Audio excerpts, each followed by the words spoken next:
Maayong adlaw kaninyong tanan nga nagpaminaw karon iling tulumanon kining akong suliran. Ilabi na kaninyo Dr. ni Obra o Attorney Ellen Bathan. Ingon man sa mga artista nga may maghatag kinabuhi, dinig akong suliran. Tagwaalan ko ninyo sa pangan nga Louie, 45 anyos. Minyo og may mga anak. Taga Davao Oriental. Punto legal kining akong suliran.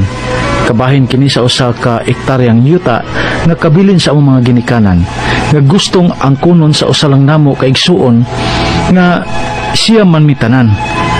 Aron niyo masabtan, sugdon ko sa dihang buhi pa si nanay kay una mang namatay si tatay. Ingon ini ang mga panghitabo.